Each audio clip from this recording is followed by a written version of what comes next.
Bonjour à toutes et à tous et merci beaucoup au LUMAD de nous donner l'opportunité de vous présenter aujourd'hui du coup une partie des travaux de l'association Rediviva. Une partie des travaux de l'association Rediviva qui ont été menés entre 2024 et 2025 et qui ont consisté à dresser ce portrait robot d'une plateforme idéale de réemploi de matériaux sur le territoire de la métropole Aix-Marseille-Provence. Alors pour comprendre un petit peu pourquoi on s'est focalisé spécifiquement sur cette thématique, il faut revenir un tout petit peu en arrière. Il n'y a pas très longtemps, au final, en 2023. 2023, c'est la deuxième année dans la forme actuelle de l'association d'activité. Et on a un écosystème des acteurs qui se développe sur le territoire PACA. Mais on se rend assez vite compte qu'il y a un maillon de la chaîne qui est manquant, c'est celui des plateformes, des reconditionneurs. Là, vous voyez sur la carte deux plateformes, Air Plus Éveil, la Miraille, mais on a aussi tous les reconditionneurs de matériaux anciens qu'on ne voit pas forcément ici, mais qui ont leur propre écosystème au final et qui n'ont pas forcément vocation à massifier le réemploi. On se rend assez vite compte que cette absence, c'est un réel frein au développement de la filière du réemploi en PACA au travers des travaux que l'association mène. Et on décide de se focaliser du coup sur cette thématique notamment dans le cadre de groupes de travail qu'on lance fin d'année 2023 lors de notre forum annuel. Tout à l'heure, Victor l'a dit, le problème du foncier, c'est un problème évident pour le montage de plateformes, mais les acteurs aussi du terrain nous font remonter d'autres thématiques, et notamment la problématique de l'exutoire, du sourcing et du stockage temporaire pour les matériaux.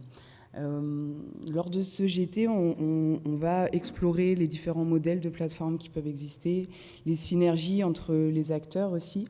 On va essayer de cartographier ces acteurs et puis on va essayer de faire remonter les besoins de la filière. Et puis en parallèle, lors du lancement de ce groupe de travail fin 2023, on commence à travailler avec la métropole Aix-Marseille-Provence et on crée un partenariat avec eux. On signe une convention en mai 2024.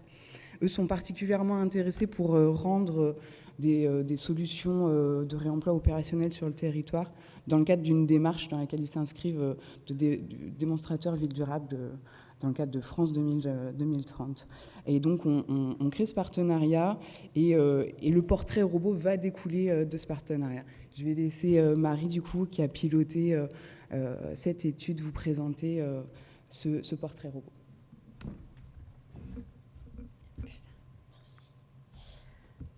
Bonjour à tout le monde, du coup. Moi, je vais vous présenter un petit peu les résultats du coup de ce travail.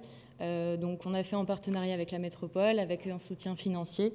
Donc, merci à eux, parce que sans ça, on n'aurait pas pu travailler sur ce sujet-là pendant une année entière.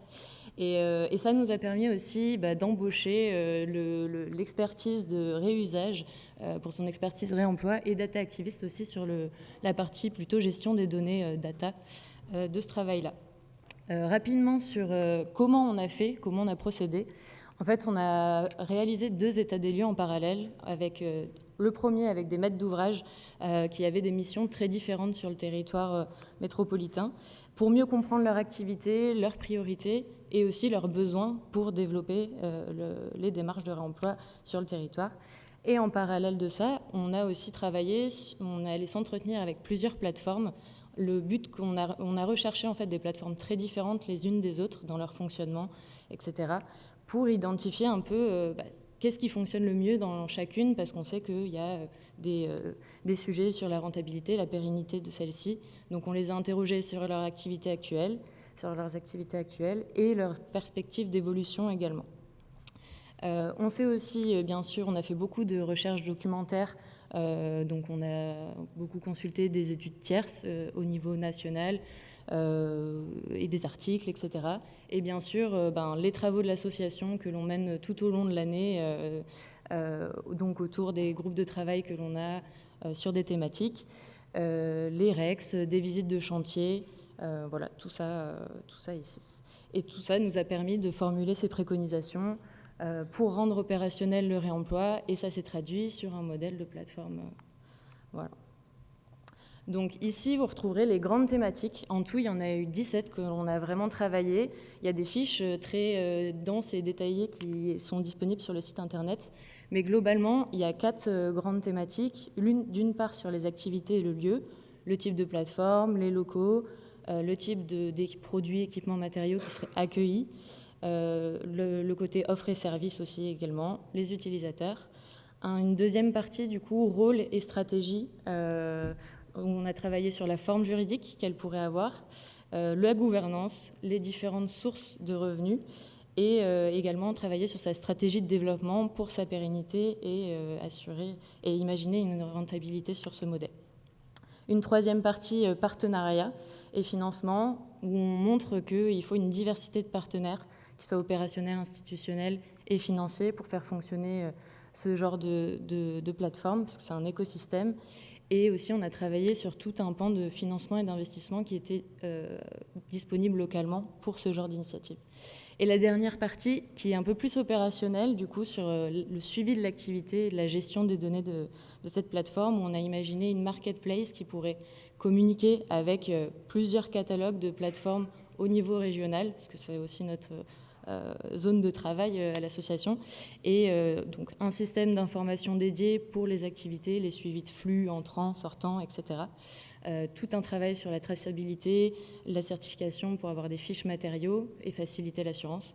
Et toujours ce qui, je trouve, est sous-estimé, l'évaluation et la valorisation des activités, compter le réemploi, le valoriser.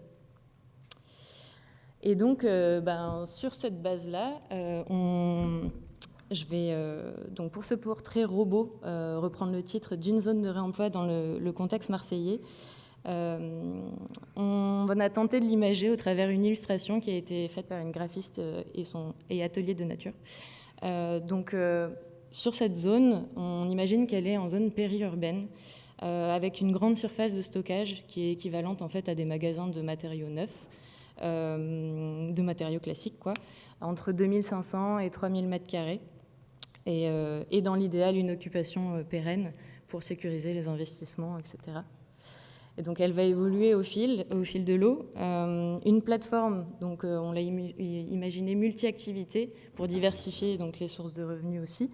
C'est un lieu polyvalent où beaucoup de professionnels vont pouvoir se rencontrer, donc avec un showroom pour montrer les matériaux, des espaces de stockage intérieur, extérieur, en fonction des besoins des matériaux, des espaces de formation et de sensibilisation, qu'elles soient plus théoriques en classe ou pratiques dans les ateliers, et qui du coup amène à montrer qu'il y aura des ateliers de R&D et de reconditionnement, et un espace plus bureau aussi pour tous les types de métiers.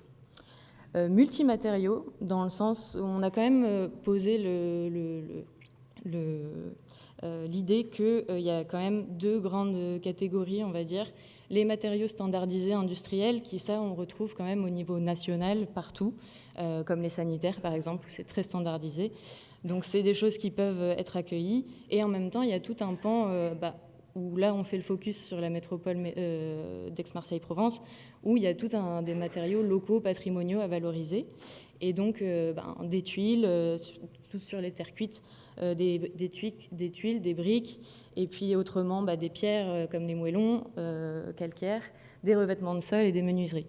Voilà. Mais dans l'idée, quand même, ce qu'on préconise aussi, c'est que la plateforme se spécialise dans des familles de matériaux pour optimiser les processus de stockage, de manutention, de transport, et pouvoir faire plus de quantité, on va dire, et réduire les coûts, accessoirement. Multi-acteurs, donc au vu des salles que je vous ai présentées tout à l'heure, il y aura une partie plus bureau et une partie plus logistique. Donc une plateforme multi-services, multi-acteurs qui couvrirait tous les besoins pour développer les démarches de réemploi sur des opérations de BTP, et avec des compétences transverses. Donc vous avez la liste juste ici.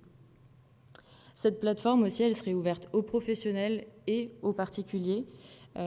D'une part pour les professionnels, parce qu'il y a ce besoin de massifier, de développer les démarches de réemploi, pour les flux B et TP d'ailleurs, car c'est le secteur qui produit le plus de déchets, ça a été rappelé. Mais quand même laisser la part aux particuliers de pouvoir acheter, parce que ils ont le réemploi plus facile, on va dire, avec moins de contraintes, moins de réglementation. Et on sait tous et toutes que le Bon Coin marche très bien. Des espaces numériques aussi, on a travaillé là-dessus, où il y aurait un site internet qui regrouperait des moyens pour communiquer et valoriser les actions, des activités de la plateforme et de ses actualités, quoi. Avoir un catalogue de matériaux qui permet de visibiliser les quantités de matériaux disponibles vraiment sur place à vendre, les acheter où les réserver en ligne. Et en fait, en chapeau, on imagine cette marketplace dont je vous parlais tout à l'heure qui pourrait rejoindre le catalogue de plusieurs plateformes sur la région et centraliser l'offre et diversifier tout ça. Un lieu animé aussi, donc dans la perspective d'optimiser un petit peu les usages du lieu, où la semaine, ça pourrait être l'activité des professionnels du BTP, autour du réemploi. Et il y aurait des ateliers peut-être en journée ou en soirée pour d'autres activités. Et les week-ends pour des événements de quartier, pour que aussi le lieu soit ouvert à tous ces types de publics. Donc, en grand résumé, on a pensé quand même à ce lieu qui serait coopératif et hybride, donc avec cet ancrage local et inclusif qui rassemblerait les acteurs du réemploi, avec une diversité de structures en fonctionnement aussi, en pensant aussi à celle de l'ESS, l'économie sociale et solidaire, et de l'insertion professionnelle, parce qu'il y en a qui existent sur le territoire déjà. Une gouvernance participative au travers le modèle de la coopérative d'intérêt collectif qui permet d'intégrer à la gouvernance des clients directs de la plateforme, des collectivités, des entreprises, des associations, des bureaux d'études, pour avoir vraiment une prise de décision collective sur ce fonctionnement-là. Et allier donc la disponibilité physique des matériaux et avec la visibilité des espaces numériques, combiner les deux et anticiper au mieux la visibilité des matériaux. Et bien sûr, ma petite marotte, c'est valoriser les activités pour la faire rayonner au niveau local, national. Et le lieu, il a été imaginé un peu comme pour créer un lien géographique, en fait, parce qu'il manque aujourd'hui, c'est ce que montrait un peu la cartographie qui était présentée avant, pour rassembler les acteurs de la filière et qu'ils puissent travailler, coopérer ensemble pour développer leurs pratiques. Voilà. Et le petit focus ici, faire le lien entre l'offre et la demande, c'est quelque chose qu'on travaille aussi à l'association avec les adhérents. Et je vais laisser Tiffaine en parler juste après. Eh ben, c'est parfait, 3 minutes pour faire la conclusion. Effectivement, on a parlé de l'offre et de la demande. Juste avant, je voulais revenir un petit peu sur la situation du coup, actuelle de l'écosystème. L'écosystème qu'on voit qui s'est développé du coup, sur la région. Donc, on est sur une dynamique qui est très positive. On est très satisfait au sein de l'association de pouvoir accompagner les différents acteurs de l'offre qui se mettent en place sur le territoire PACA. On est particulièrement content aussi d'une initiative, la coopérative Coopter, du coup, qui est en train de se monter et qui vient mettre en application, en fait, en partie les préconisations qui ont été menées par l'association. Alors, c'est un peu le fait du hasard, mais c'est vrai que ça va venir mettre en application puisque le modèle est quasiment identique à ce qu'on a préconisé. Donc, c'est une opportunité assez géniale pour l'association d'avoir fait ces préconisations et que derrière, il y ait ce montage de faits parce qu'on va pouvoir éprouver notre modèle, le critiquer et puis l'améliorer si besoin. Donc, c'est une vraie opportunité pour la filière de pouvoir avoir ce type de projet. D'ailleurs, si vous êtes intéressé par ce projet, il y a le président Thomas Fillot qui est présent aujourd'hui. Et puis, l'association fait également partie de cette coopérative. Donc, n'hésitez pas à venir nous en parler. Le lancement est prévu pour fin 2026. Ce qu'on voulait vous dire aussi, c'est que malgré cette belle dynamique qu'on vient de voir, il y a encore quand même des freins, et notamment des freins économiques, qui est lié à l'immaturité de la filière.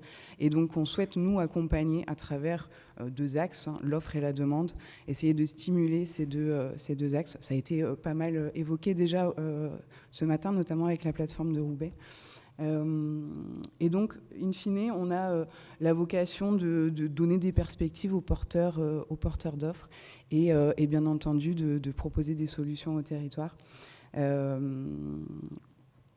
On est en train de rédiger du coup un pacte réemploi qui sera normalement rédigé d'ici la fin de l'année, qui permettra à tous les acteurs de la chaîne de s'engager à hauteur de leurs possibilités en faveur du réemploi dans le BTP. Donc si cette démarche vous intéresse, n'hésitez pas à nous rejoindre, à venir apporter aussi vos contributions. Une première salve de signature devrait avoir lieu d'ici la fin de l'année. Voilà, merci beaucoup pour votre attention et bonne continuation.